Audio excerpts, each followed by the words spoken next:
பிணத்தை அகற்று, பிணத்தை எரித்து, பிணத்தை அடக்கம் செய், சுகாதார சீர்கேடு, நாத்தடி. அப்ப சட்டத்தை கடைபிடிக்கப்படாம இருக்கு, அதன் மீது யார் அக்கறை கொள்ளும்? 35 நாட்கள் அவர் ஆட்சியில் ஒரு போலீஸ் அதிகாரிகள், சாதாரண இன்ஸ்பெக்டர்கள் ஏட்டு இந்த ஆளுங்க மேலே எங்களால் வழக்கு பதிவு செய்ய முடியல, எங்களால் அவங்கள கைது செய்ய முடியலன்னா அப்போ சாதிய இந்து பெரும்பான்மை சமூகத்துக்கு நீங்கள் அடிப்பணிஞ்சிட்டீங்கன்னு தான் அர்த்தம். உங்களால் சமத்துவத்தை கோரி நிற்க முடியலன்னு தான் அர்த்தம். இன்னைக்கு நீங்கள் அதிகார பதவியை அனுபவிக்கிறதுக்கு காரணம், மீண்டும் சொல்கிறேன், தலித் மக்கள் அளித்த வாக்கு.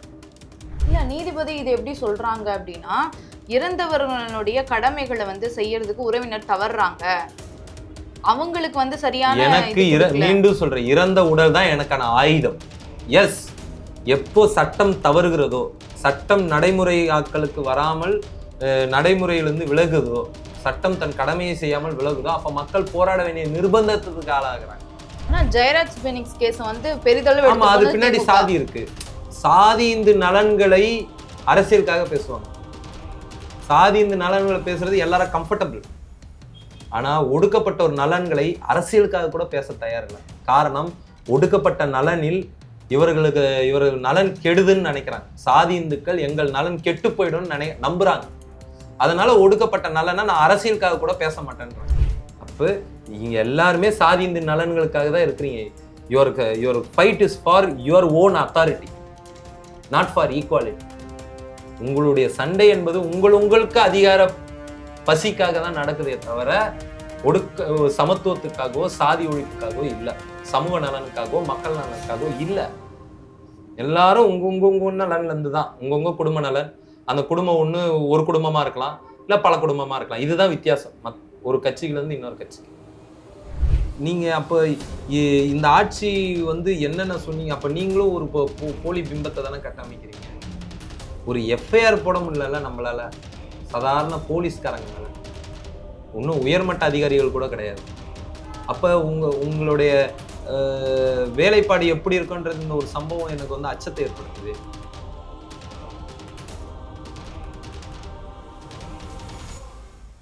ஃபோர்த் எஸ்டேட் தமிழ் நேயர்களுக்கு வணக்கம். இன்றைய நேர்காணலில் நம்மோடு இணைந்திருக்கிறார் அம்பேத்கரிய செயல்பாட்டாளரும் வழக்கறிஞருமான புளியந்தோப்பு மோகன் அவர்கள். வணக்கம் சார். வணக்கம். கடந்த மார்ச் மாதம் சிவகங்கை மாவட்டம் மானாமதுரையை சேர்ந்த ஒரு இளைஞர், அவர் பேர் ஆகாஷ், அவரை விசாரணை கைதியாக போலீசார் கைது பண்றாங்க.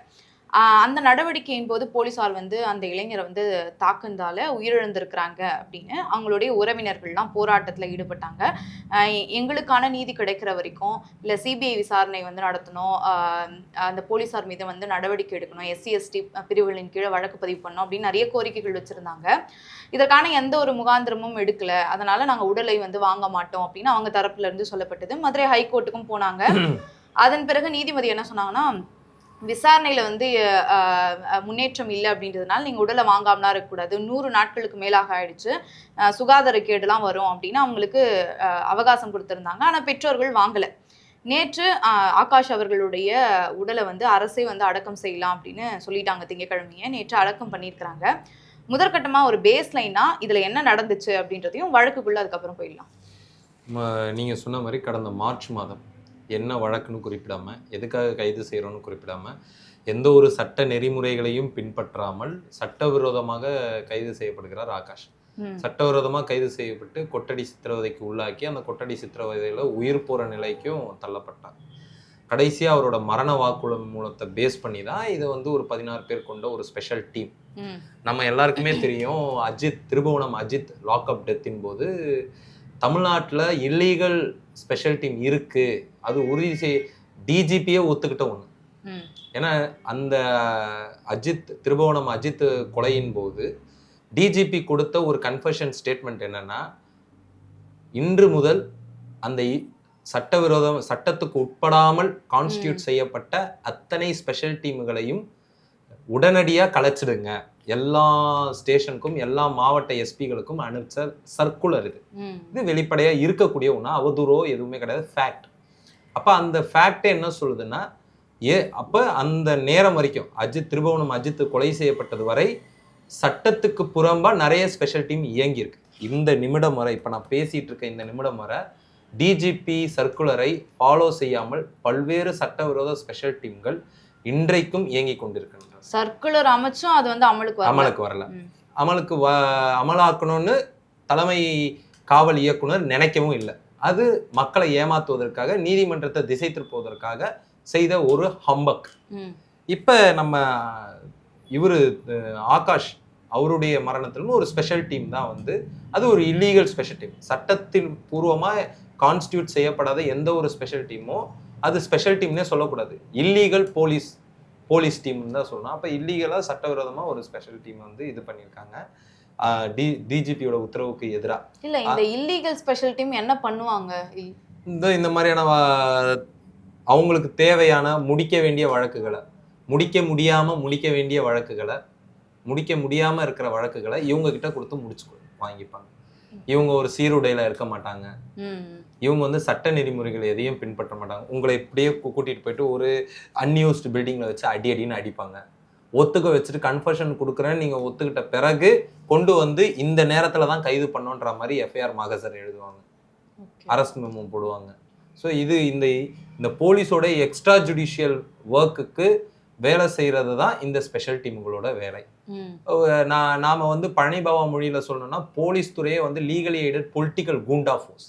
அது போலீஸ் மக்களை பாதுகாக்கலாம் யூஸ் பண்ணா. ஆனா இந்த ஸ்பெஷல் டீம்ன்றது இந்த லீகலி எய்டட் போலீஸ்க்கு வந்து இன்னொரு ஒரு அடியாள் படை போல செயல்படுது. இதுக்கு தான் இந்த நடைமுறையில் இதுக்கு தான் பயன்படுது. இந்த நடைமுறையில் இதுக்கு பயன்படக்கூடிய அதே ஸ்பெஷல் டீம் தான் ஆகாஷ் வந்து கடந்த மார்ச் மாதம் இந்த போல வந்து வன்கொடுமைக்கு உட்படுத்தி கொட்டடி சித்திரவதைக்கு உட்படுத்தி அவர் இறக்கும் அளவுக்கு வந்து காரணமான ஸ்பெஷல் டீம்.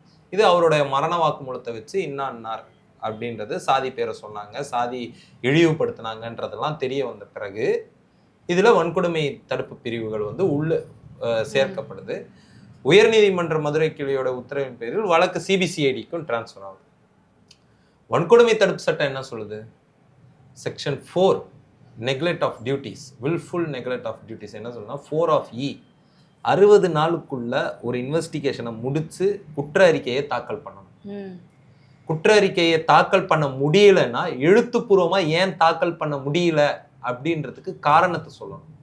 காரணத்தை சொல்ல முடியல அப்படின்னா அது wilful of neglecting his duty, his or her duty, தெரிந்தே தனது கடமையிலிருந்து தவறுதல். இதுக்கு சப்கிளாஸ் 3 அதே செக்ஷன்ல சப்கிளாஸ் 3 வந்து ஒரு டிபார்ட்மெண்டல் என்கொயரி நடத்தி அதுலேயும் சாட்டிஸ்ஃபைட் ஆகல, இவர் வில்ஃபுல்லாக தான் நெக்லெக்ட் பண்ணியிருக்காரு, தெரிந்தே வேலை செய்யாமல் இருந்திருந்தாருன்னா அவர் மேலே 6 மாதத்துக்கு சிறை தண்டனை வரைக்கும் விதிக்கலாம்.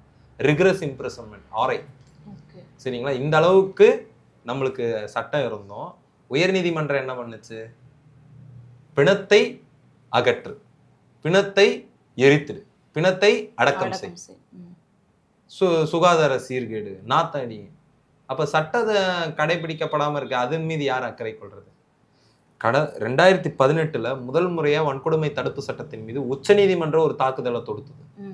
அதுக்கு இந்தியா முழுக்க இருக்கக்கூடிய அத்தனை அம்பேத்கரிய அமைப்புகளும் போராடி 13 உயிர்களை இழந்து உச்சநீதிமன்ற வன்கொடுமையிலிருந்து வன்கொடுமை தடுப்பு சட்டத்தை காப்பாத்துச்சு. 13 உயிர்கள் இறந்தாங்க. ஆனா அதன் பிறகும் நிறைய ஜட்ஜ்மெண்ட்ஸ்ல உச்சநீதிமன்றம் வன்கொடுமை தடுப்பு சட்டத்துக்கு எதிராக வன்கொடுமை தாக்குதலை தொடுத்துட்டே வருது. கடந்த மே மாதம் வரை பப்ளிக் வியூனா என்ன, ஒரு வீட்டுக்குள்ள ஒருத்தரை சாதி சொல்லி திட்டுறது வன்கொடுமை ஆகாதுன்ற அளவுக்கு ஒரு மோசமான தீர்ப்பு கொடுக்குற நிலையை நம்ம சந்திச்சோம். இப்போ ரொம்ப சமீபத்தில் சென்னை மாவட்ட அமர்வு நீதிமன்றத்தில் ABVS மணியன் என்கின்றவர் பாபா சாஹேப் அம்பேத்கர் குறித்தும் எழுச்சி தமிழர் குறித்தும் இழிவாக பேசி காணொலி லைவ்ல ஏர்ல வந்த பிறகும் அது நான் சொல்லலைன்னு ரொம்ப கேவலமா ஒரு தீர்ப்பு கொடுத்திருக்கிறாரு மாவட்ட அமர்வு. சட்டப்புறம்பான தீர்வு, அது மிக நிச்சயமா அப்பீல்ல அது ஜெயிக்க கூடாது. அது என்ன ஆக போகுதுன்னு தெரியல.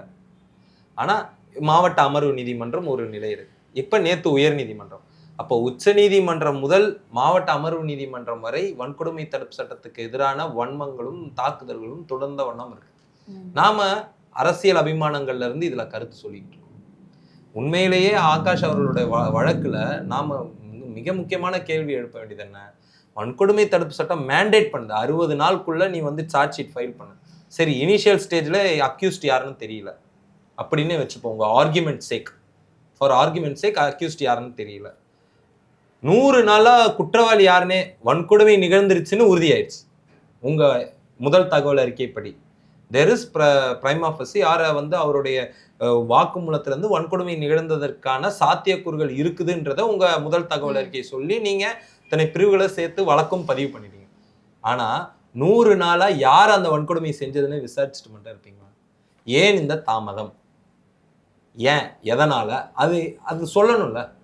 இந்த கேள்வியை நீதிபதி விக்டோரியா வந்து கேள்வி எழுப்பியிருந்தாங்களா? இல்லையே.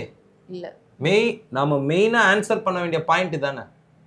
ஆனா நம்ம பிணத்தை அகற்றுறதுல தானே கவனமா இருக்கும். பிணத்தாகட்டு. கடந்த திமுக ஆட்சியில தான் வந்து இது போல வன்கொடுமை நிகழ்ந்தது. இந்த வன்கொடுமைகள்லாம் சொல்லி வேங்கை வயல் நாரது முதல்வரே, இது நாரது முதல்வரேன்னு சொல்லி தானே இன்னைக்கு முதலமைச்சராக உட்கார்ந்துருக்காரு ஜோசப் விஜய். அவர் என்ன பண்ணியிருக்கணும்? 35 நாட்கள் அவர் ஆட்சியில ஒரு போலீஸ் அதிகாரிகள், சாதாரண இன்ஸ்பெக்டர்லேருந்து ஏட்டு இந்த ஆளுங்க மேலே எங்களால் வழக்கு பதிவு செய்ய முடியல, எங்களால் வந்து அவங்கள கைது செய்ய முடியலன்னா அப்போ சாதிய இந்து பெரும்பான்மை சமூகத்துக்கு நீங்கள் அடிப்பணிஞ்சிட்டீங்கன்னு தான் அர்த்தம். உங்களால் சமத்துவத்தை கோரி நிற்க முடியலன்னு தான் அர்த்தம். இன்னைக்கு நீங்கள் அதிகார பதவியை அனுபவிக்கிறதுக்கு காரணம், மீண்டும் சொல்கிறேன், தலித் மக்கள் அளித்த வாக்கு. தலித் மக்களாலையும் மைனாரிட்டி மக்களாலையும் தான் நீங்கள் இன்னைக்கு வந்து அந்த பதவியை வந்து நீங்கள் அலங்கரிச்சுட்டு இருக்கீங்க. அப்ப எத்தகைய ஒரு பொறுப்புணர்வோடு இந்த மக்களுக்கு நீங்க நன்றி உணர்வோடு இருக்கணும். இத்தனை ஆண்டு காலம் வந்து வன்கொடுமை அமைச்சு புதுசா ஒருத்தர் வர்றாரு, இவர் ஒரு தீர்வு கொடுத்துறாரு, இவருக்கு மாத்தி வாக்களிச்சு 8 அமைச்சர் கொடுக்கறது பெருசு இல்லை. 8 அமைச்சர் வெறுமன ரெப்ரசன்டேஷன் மட்டும் இருந்தா போதாது, அது சோசியல் கேபிட்டலா எங்க மாறலாம். பாபா சாஹிப் அம்பேத்கர் அன்னைக்கு சொன்னார், அரசமைப்பை தாக்கல் செஞ்ச போது சொன்னார், இப்போ அரசியல் ஜனநாயகம் இருக்கு, சமூக ஜனநாயகம் இல்லை. சமூக ஜனநாயகத்துல சமமான நிலையை அடையாம அரசியல்ல மட்டும் ஒரு மனிதனுக்கு ஒரு வாக்கு என்ற நிலையை அடையும் போது இந்த சமத்துவமின்மை என்னும் அநீதியை அனுபவிக்கக்கூடிய மக்களே அரசமைப்பை வந்து தூக்கி எறிவார்கள்னாரு. 75 ஆண்டு காலம் நடைமுறைக்கு வந்து இன்னைக்கும் வந்து மக்கள் வந்து ஒரு அரசமைப்பு கோரிக்கைக்காக, அரசமைப்பு அறத்தின் மீது கட்டமைக்கப்பட்ட நீதிமன்றம், கான்ஸ்டிடியூஷன் மொராலிட்டி, பாபா சாஹிப் வார்த்தையில இருந்து சொன்னா அதுதான் பேஸ், அதுதான் வந்து லென்ஸா இருக்கணும் கோர்ட் நீதிமன்றங்களுக்கு. ஆனா நீதிமன்றங்கள் எந்த கண்ணாடியோட பாக்குதுன்னா சமூக அறம் என்னும் கண்ணாடியோட பாக்குது, அரசமைப்பு அறம் என்னும் கண்ணாடியோட பார்க்கல எந்த வழக்குகளையும்.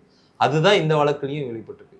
இது வெறுமனே ஆகாஷ் என்கின்ற ஒரு தனி மனிதன், ஆகாஷ் என்கின்ற ஒரு ஒடுக்கப்பட்ட பிரிவில் பிறந்த ஒரு இளைஞனுக்கு எதிராக நடந்த அநீதி மட்டும் இல்லை, ஒட்டுமொத்த ஒடுக்கப்பட்ட சமூகங்களுக்கு எதிராக நிகழ்த்தப்பட்ட அநீதி. ஏன்னா மீண்டும் மீண்டும் இந்த நீதிமன்றங்கள் வன்கொடுமை தடுப்பு சட்டத்தின் மூலம் ஒரு கடுமையான ஒவ்வாமையை கடைபிடிச்சிட்டு வருது. அதை வந்து நடைமுறைக்கு வருவதில், நடைமுறைப்படுத்துவதில் எந்த ஒரு அக்கறையும் காட்டுறது. ஒரு வன்கொடுமை தடுப்பு வழக்குல ஒரு நீதிமன்ற உத்தரவை நிறைவேற்றுறதுக்கு கூட கண்டெம்ட் அளவுக்குலாம் போன பிறகுதான் நிறைவேற்ற முடியுது. அது நீங்க மேல்பாதையில இருந்து எதை வேணாலும் எடுத்துக்கலாம். அப்ப இன்னைக்கு ஒரு மாற்றுன்னு உட்கார்ந்துட்டு இருக்கவரும் உண்மையான மாற்றா இருக்கிறாரான்ற கேள்வி இங்க எழுது. இல்லை, சரியான குற்றவாளி வந்து பிடிக்க முடியல அப்படின்றது வந்து நிர்வாக தவறு அப்படின்னு எடுத்துக்கிட்டா, பிடிக்க முடியலன்றது கூட 2ஆம் பட்சங்க. குற்றவாளி யாருன்னே இன்னும் நீ சொல்லல. குற்றவாளி இன்னாருதான், இவர் மேல சந்தேகத்திற்கு இடமா நீ சொல்லலையே. சரி, இது சொல்லலை, ஐடென்டிஃபை பண்ணல அப்படின்னாலும் இது ஒரு பக்கம் இருந்தாலும், இந்த தீர்ப்பு கொடுத்தது வந்து நீதிபதி விக்டோரியா அவர்கள் தானே, நீதிமன்றம் தானே கொடுத்துருக்கு. அதாவது வந்து சுகாதார சீர்கேடு இருக்கு, உடனடியாக வந்து உடலை எடுத்து நீங்கள் அடக்கம் செஞ்சிடணும் அப்படின்றது. அப்போ நம்ம நீதிமன்றத்தை நோக்கி தானே நம்ம கேள்விகள், நீதிமன்றத்தை நோக்கியும் கேட்கணும், 2 பக்கமும் கேட்கணும். ஆமா, நீதிமன்றமும் தவறு இழைத்திருக்கு. அதனாலதான் சொன்ன கான்ஸ்டிடியூஷன் மொராலிட்டின்னு. அந்த நீதிமன்றம் தவறி விட்டது. நான் எந்த தனி மனித நீதிபதிகளுக்கு உள்நோக்க கற்பிக்க விரும்பல. அதை நீங்க கண்டெம்ட்னு சொல்வீங்க, நான் அதுக்குள்ள நான் போல.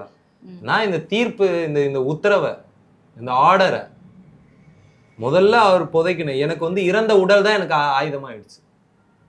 கலைஞர் அவர்கள் இறந்த போது கற்றறிந்த மூத்த வழக்கறிஞர் மரியாதைக்குரிய ஐயா வில்சன் அவர்கள் வைத்த வாதம் இது. ஒரு dignified பரியல். Dignified burial is the principle of natural justice. கண்ணியமாக புதைப்பது என்பது, ஒரு இறந்த உடலை கண்ணியமாக புதைப்பது என்பது இயற்கை நியதி. அரசமைப்பு மட்டும் அதை உறுதி செய்யல, இயற்கை நீதியும் அதை உறுதி செய்தது.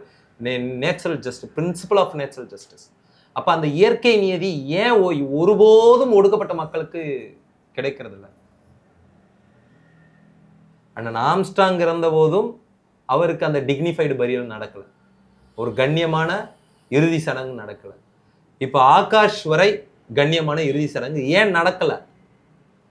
இல்ல, நீதிபதி இது எப்படி சொல்றாங்க அப்படின்னா, இறந்தவர்களுடைய கடமைகளை வந்து செய்யறதுக்கு உறவினர் தவறுறாங்க, அவங்களுக்கு வந்து சரியான எனக்கு மீண்டும் சொல்றேன், இறந்த உடல் தான் எனக்கான ஆயுதம்.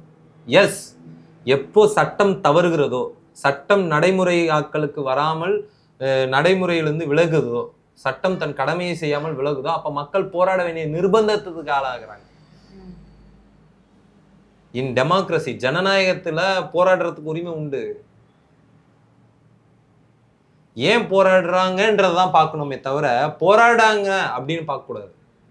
போராடாதீங்கன்னு சொல்றதுக்கு முன்னாடி ஏன் போராடுறாங்க, அது பின்னாடி இருக்கிற காரணம் என்ன, என்ன அவங்களுக்கு என்ன தேவையா? ஆகாஷனுடைய தாய்க்கும் தந்தைக்கும் எதனா நிர்பந்தம் இருக்கா? போர் அடிக்குதா உங்களுக்கு? நீங்க ஒரு நீதிபதி அவர் பார்வையிலேருந்து சொல்றாரு அந்த கடமையிலேருந்து தவறுறாங்கன்னு. நான் கேட்குறேன், அந்த நீதிபதியை இந்த பெற்றோர்களை காட்டிலுமா அந்த நீதிபதிக்கு வந்து கடமை இன்னும் இறுதி சடங்கு செய்யாம இருக்கிறோமேன்ற அந்த அவா இல்லாம இருக்கும்? அந்த பெற்றோர்களுக்கு எவ்வளவு அவா இருக்கும்? இறந்த உடலை வந்து 100 நாள் அந்த உடல் வந்து ஐஸ் பெட்டியில இருக்குதே, என் குழந்தை 100 நாள் இருக்குதே, அந்த வருத்தம் அந்த பெற்றோர்களுக்கு இருக்காது? அந்த வருத்தத்தை எல்லாம் உள்ள வச்சுக்கிட்டு 100 நாளா ஒவ்வொரு அமைச்சர் பெருமக்கள், ஒவ்வொரு சட்டமன்ற உறுப்பினர்கள், ஒவ்வொரு போராட்டம் ஆர்ப்பாட்டம்னு போராடிட்டு இருக்காங்க அந்த பெற்றோர். இப்போ எவ்வளவு வலி அவங்க சுமந்துகிட்டு இருப்பாங்க.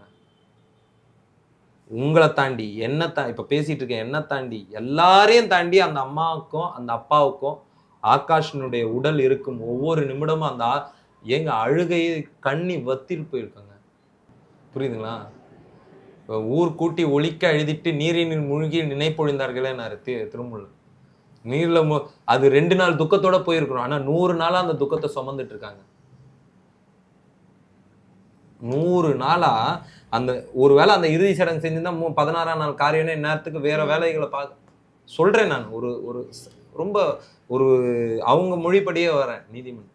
ஆனா 100 நாள் அந்த உடலை வச்சுக்கிட்டு அந்த உடலோட போராடிக்கிட்டு என் பையன் என் பிள்ளை இங்கேதான் இருக்கு மார்ச்சரியில தினம் 100 நாள் அந்த மார்ச்சரியில் யாரோ ஒருத்தர் நின்றுக்கிட்டு அந்த மார்ச்சரி கதவையே நின்று பார்க்குறது, என் பிள்ளை அங்கே இருக்கு, என் பிள்ளை அங்கே இருக்கு, அது தொட முடியாது, பார்க்க முடியாது, எதுவும் பண்ண முடியாது. இவ்வளோ வருத்தத்தை தாண்டியா ஒரு நீதிபதி அவ்வளவோ சுமந்துக்கிட்டு அந்த பெற்றோர் அங்கேயே நின்று இருந்தாங்கன்னா அது காரணம் என்ன? என் பிள்ளைக்கான நீதி, என் பிள்ளைக்கு நான் செய்ய வேண்டிய கடமை, என்னுடைய உணர்வையும் மீறி, என் மத கடமையும் மீறி, என் சமூக கடமை மீறி, பெற்றோர்ன்ற கடமையை மீறி என் பிள்ளைக்கான நீதி முக்கியம்னு நினைச்சிருக்கிறாங்க அந்த பெற்றோர். எத்தனை கடைசியா இறுதியா சமூக நீதி அமைச்சர் மாண்புமிகு வன்னியரசையும் சந்திச்சிருக்கிறாங்க. ஆனா பயன் இல்லை. இப்ப இந்த நேரத்துல அரசையும் கேள்வி கேட்க வேண்டியது இருக்கு. நான் சமூக நீதி இது அதுன்னு பேசினா மட்டும் போதாது, மாறி மாறி குறை சொல்லிக்கிறாங்க. எதிர்கட்சிகள் கூட இதை அரசியலுக்கு கூட எடுக்கலையே. அப்ப என்னுடைய நீதிக்கான போராட்டம்ன்றது எவ்வளவு சீப்பா இருக்கு இவங்களுக்கு. பாலிடிக்ஸ்க்குன்னா எடுத்து பேசுங்க என்னை பத்தி. ஆனா ஜெயராஜ் பெனிக்ஸ் கேஸ் வந்து பெரிதளவு ஆமா, அது பின்னாடி சாதி இருக்கு. சாதி இந்த நலன்களை அரசியலுக்காக பேசுவாங்க. சாதி இந்த நலன்களை பேசுறது எல்லாரும் கம்ஃபர்டபிள். ஆனா ஒடுக்கப்பட்ட ஒரு நலன்களை அரசியலுக்காக கூட பேச தயாரில்லை. காரணம், ஒடுக்கப்பட்ட நலனில் இவர்கள் நலன் கெடுதுன்னு நினைக்கிறாங்க. சாதி இந்துக்கள் எங்கள் நலன் கெட்டு போயிடும் நம்புறாங்க. அதனால ஒடுக்கப்பட்ட நலனை நான் அரசியலுக்காக கூட பேச மாட்டேன்றாங்க. அதுக்காக தான் திமுக இதை எடுத்து பேச. டெஃபினட்டா. எல்லாம் என்னென்னமோ கிட்டுன்னுலாம் வரீங்களா?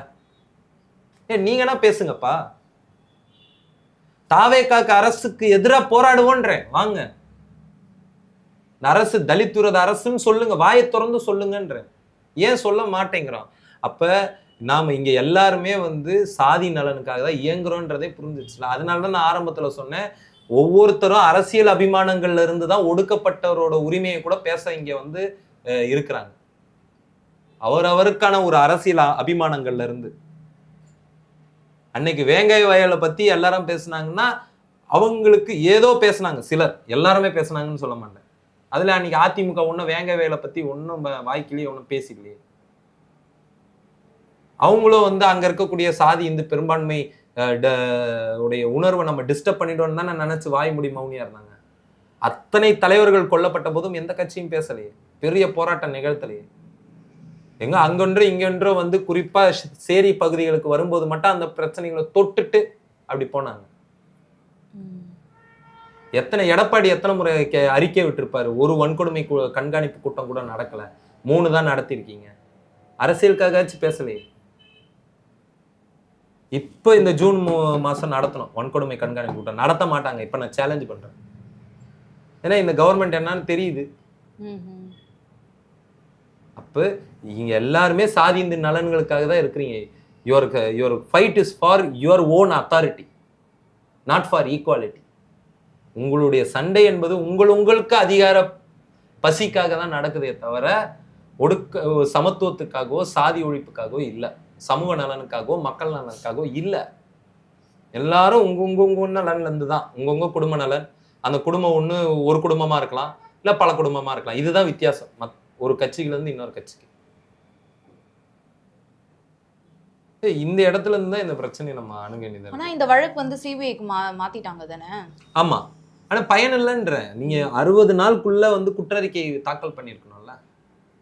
அந்த 60 நாள் ஆயிடுச்சு. 60 நாள் மேல போனா நீங்க ரிட்டர்ன்ல கொடுக்கணும்.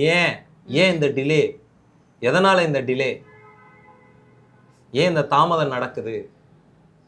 4 சப்கிளாஸ் இ சட்டம் சொல்லுது, வன்கொடுமை தடுப்பு சட்டம் சொல்லுது. அது neglect of duty, wilfully neglecting of duty, தெரிந்தே கடமையிலிருந்து தவறுதல். இதுக்கு தண்டனை உண்டுங்க. ஐஓக்கு இதுக்கு தண்டனையே உண்டு. ஆனா இது எதையுமே பண்ணாம சட்டவிரோதமா வந்து நான் வந்து பிணத்தை புதைக்கணும். கலைஞருக்கு இருந்த அந்த டிக்னிஃபைடு பரியல் ஏன் எனக்கு இல்லைன்னு கேட்கிறேன்.